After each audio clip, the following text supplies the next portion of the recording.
नमस्ते। So my name is doctor Vaishali. आज मैं आप लोगों के साथ अपना एक केस डिस्कस करूंगी। मेरे साथ पुनीता जी हैं। ये मेरे पास पेल्विक फ्लोर इश्यूज के लिए आई थी, urine leakage and headache, migraine issues. Migraine इन्हें काफी टाइम से था। सो हमने इसमें डिफरेंट डिफरेंट थेरेपीज की थी। पेल्विक फ्लोर के लिए हमने इनको पेल्विक फ्लोर स्टिमुलेटर लगाया था एंड फॉर माइग्रेन हमने इनके लिए एक्यूपंक्चर किया था। पर पहले हम इनसे पूछते हैं कि इनको क्या क्या इश्यूज आ रहे थे। मैम प्लीज टेल मी क्या क्या इश्यूज आ रहे थे आपको। मेरे को 20 इयर्स से तो माइग्रेन था, जिसके कारण बहुत ज्यादा प्रॉब्लम थी और मैं हर कुछ कुछ टाइम में वासोग्रेन खाती थी। तो अब जब से आपके पास मैं आई, आपने जैसे ट्रीटमेंट दिया, तो मतलब 15 सिटिंग तक तो मेरा बिल्कुल बिल्कुल नॉर्मल सही हो गया। जो इतनी बड़ी प्रॉब्लम थी मेरी इतने सालों से, वो मेरी सॉर्ट आउट हुई है इससे। तो इसमें अब आपको हेडेक, अब आप सो पाते हैं आराम से? स्लीपिंग इशू तो कोई नहीं आ रहा? नहीं, अब नहीं। ठीक है।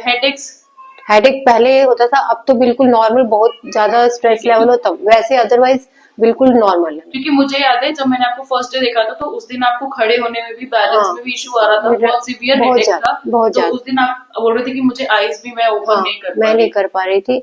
बहुत ज्यादा मेरे को दिक्कत इतनी ज्यादा थी कि बैठना, काम करने में पूरा दिन प्रॉपर ऐसे लगता है मैं जैसे इजी हुई नहीं। बहुत ज्यादा डिफिकल्टी थी। आपको मेरे फर्स्ट सेशन के बाद कैसा लगा? फर्स्ट सेशन के बाद मेरे को मतलब इतना था कि 30% तक तो मैं बिल्कुल रिलीफ हो गई। जैसे उसके बाद धीरे धीरे आप करते रहे, तो उसके बाद मेरे को 90% तक बिल्कुल नॉर्मल हो। तो अब हम कह सकते हैं कि एक्यूपंक्चर से we can solve this problem.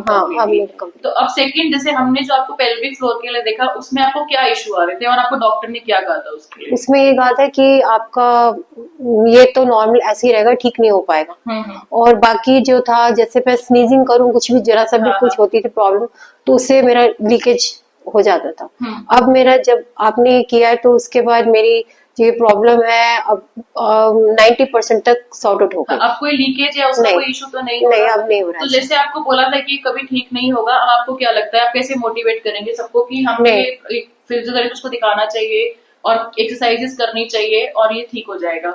आप क्या मैसेज? मैं तो कहूंगी कि आप फिजियोथेरेपी कराइए और यहाँ पर आके कराइए, सब कुछ वो नॉर्मल सब ठीक हो जाता है, मेडिसिन की जरूरत नहीं पड़ती। हाँ, एग्जैक्टली। सो बेसिकली मैं यहीं पर यही बोलना चाहती हूँ कि पेल्विक फ्लोर का जो इशू है, ये बहुत हाई राइजिंग इशू है। फीमेल्स इस इशू को बहुत कहते हैं शाय करके उसको रख लेती है और उसको एक्सप्रेस नहीं करने। आपको अश्योरेंस दिया था कि ये ठीक हो सकता है और इसके लिए एक्सरसाइजेस करेंगे, और हमने आपको एक डिफरेंट मशीन लगाया था जिससे हमने आपकी पेल्विक फ्लोर को कॉन्ट्रैक्ट किया और उसके बाद एक्सरसाइज, उससे स्ट्रेंथनिंग काफी बड़ी मसल्स की। जो पहले मेरे को लगता था कि मैं कंट्रोल नहीं हो पाता था, तो ज्यादा मेरे को क्या हुआ कि उससे स्ट्रेंथनिंग, मेरे को मशीन आपने यूज किया, उससे बहुत ज्यादा फर्क पड़ा। सो बेसिकली मेरा गिव अवे मैसेज यही है कि एक्सरसाइजेज एंड विद मशीन, अगर हम करेक्ट जगह पे मशीन को प्लेस करें तो हम उस एरिया की स्ट्रेंथ को बढ़ा सकते हैं। एंड ऐसा कोई इशू नहीं है जिसे हम सॉल्व नहीं कर सकते।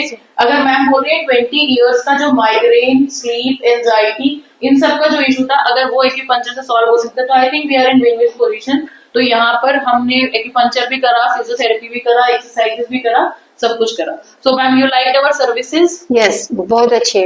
डॉक्टर वैशाली के पास आइए और कराइए, बहुत अच्छा कर। Thank you.